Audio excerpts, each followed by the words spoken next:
ಹನೂರಿನ ಪಶು ಆಸ್ಪತ್ರೆ ಇಲಾಖೆಯ ಸಭಾಂಗಣದಲ್ಲಿ ಕಟ್ಟಡ ಮತ್ತು ಇತರೆ ನಿರ್ಮಾಣ ಕಾರ್ಮಿಕರ ಕಲ್ಯಾಣ ಮಂಡಳಿಯ ನೋಂದಾಯಿತ ಅರ್ಹ ಕಟ್ಟಡ ಕಾರ್ಮಿಕರ ಮಕ್ಕಳಿಗೆ ಉಚಿತ ಲ್ಯಾಪ್ಟಾಪ್ ಅನ್ನು ಶಾಸಕ ಎಂಆರ್ ಮಂಜುನಾಥ್ ರವರು ವಿತರಿಸಿದರು. ಕಟ್ಟಡ ಕಾರ್ಮಿಕರ ಮಕ್ಕಳಿಗೆ ಲ್ಯಾಪ್ಟಾಪ್ ನೀಡಿದ ನಂತರ ಮಾತನಾಡಿದ ಶಾಸಕರು, ಕಾರ್ಮಿಕರ ಮಕ್ಕಳು ಸಹ ಇನ್ನುಳಿದ ಮಕ್ಕಳಿಗೆ ಕಡಿಮೆ ಇಲ್ಲದಂತೆ ಬೆಳವಣಿಗೆ ಕಾಣುತ್ತಿರುವುದು ಬಹಳ ಉತ್ತಮ.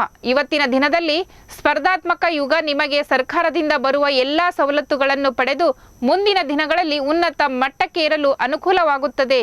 ನಿಮ್ಮ ಭವಿಷ್ಯ ಉಜ್ವಲವಾದ ವಾತಾವರಣ ನಿರ್ಮಾಣ ಮಾಡಿಕೊಳ್ಳಲು ಸಹಕಾರಿಯಾಗಲಿ ಎಂದರು. ಮುಂದೆ ಮಕ್ಕಳ ಒಂದು ಭವಿಷ್ಯಕ್ಕೆ ಉಪಯೋಗವಾಗಲಿ ಅಂತ ಹೇಳಿ ಒಂದು ಲ್ಯಾಪ್ಟಾಪ್ ವಿತರಣೆ ಕಾರ್ಯಕ್ರಮ. ನೀವೆಲ್ಲ ಬಹುಶಃ ಈಗ ಸೆಕೆಂಡ್ PUC ಈಗಾಗಲೇ ನೀವೆಲ್ಲ ತೀರ್ಮಾನ ಮಾಡಿರ್ತೀರ ಭವಿಷ್ಯದಲ್ಲಿ ನೀವೇನು ಆಗಬೇಕು ಅಂತಿದ್ದೀರ ಅನ್ನೋದು. ಸೊ ಅದರ ಒಂದು ಹಿನ್ನೆಲೆಯಲ್ಲಿ ಇವತ್ತು ನಿಮಗೇನೊಂದು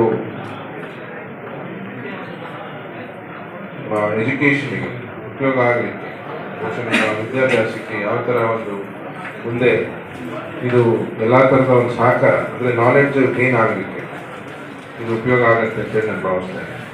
ಅದೇ ರೀತಿ ನಿಮ್ಮ ಕ್ಲಾಸ್ ರೂಮ್ಸಲ್ಲಿ ಯಾವುದೇ ಒಂದು ಇವತ್ತು ಸಬ್ಜೆಕ್ಟ್ ಬಗ್ಗೆ ಏನೇ ಒಂದು ಮಾಹಿತಿ ಪಡೀಲಿಕ್ಕೆ ಇದು ಭಾಳ ಒಂದು ಉಪಯೋಗ ಆಗ್ತಕ್ಕಂಥ ಒಂದು ವಿಚಾರ.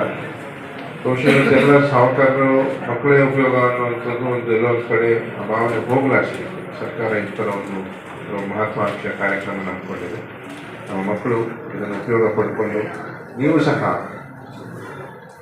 ಬಹುಶಃ ಇದನ್ನೇ ಅಂತಲ್ಲ, ಇಲ್ಲಿದ್ದವರೆಗೂ ತಾವೆಲ್ಲ ನೀವು ಮಾಡಿದ್ದೀರ, ಅದನ್ನು ನೀವು ತೋರಿಸುವಂಥ ಕೆಲಸ ಆಗಬೇಕು ಅಂತ ಒಂದು ನಿಮ್ಮ ಒಂದು ಏನು ಗುರಿ ಇಟ್ಕೊಂಡು ಇವತ್ತು ನೀವು ಮುನ್ನ ಹೋಗ್ತಾ ಇದ್ದೀರ.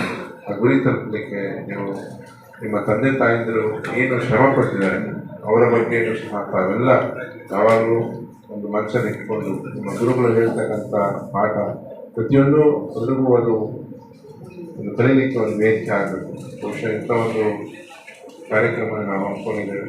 ನಮ್ಮ ಮಕ್ಕಳ ಒಂದು ಇವತ್ತು ನಿಮ್ಮ ಒಂದು ಭವಿಷ್ಯ ಉಜ್ವಲವಾಗಲಿ, ಎಲ್ಲರೂ ಸಹ ಇವತ್ತು ಅದರಿಂದ ಉಪಯೋಗ ಪಡ್ಕೊಂಡು ಮುಂದೆ ಏನು ಅಂದ್ಕೊಂಡಿದ್ರೆ ಅದನ್ನು ಸಾಧಿಸಲಿ ಅಂತ ಹೇಳಿ ಹಾರೈಸಿ ಇವತ್ತು ಈ ಒಂದು ಕಾರ್ಯಕ್ರಮಕ್ಕೆ ತಮ್ಮೆಲ್ಲರೂ ನೀವು ಅರ್ಹರಾಗಿದ್ದರೆ ನಾವೊಂದು ಅವಕಾಶ ನಿಮಗೆ ಒದಗಿ ಬಂದಿದೆ. ಅದನ್ನು ಉಪಯೋಗ ಪಟ್ಟು ಮುಂದೆ ಚೆನ್ನಾಗಾಗಲಿ ಅಂತೇಳಿ ಆಶಿಸಿ ನನ್ನ ಈ ಒಂದು ಕಾರ್ಯಕ್ರಮಕ್ಕೆ ನನ್ನನ್ನು ಕರೆದು ಭಾಗಿಯಾಗಿದ್ದಕ್ಕೆ ನನಗೆ ಹೆಮ್ಮೆ ಅನಿಸ್ತಿದೆ. ಅದೆಲ್ಲರಿಗೂ wish you all the best.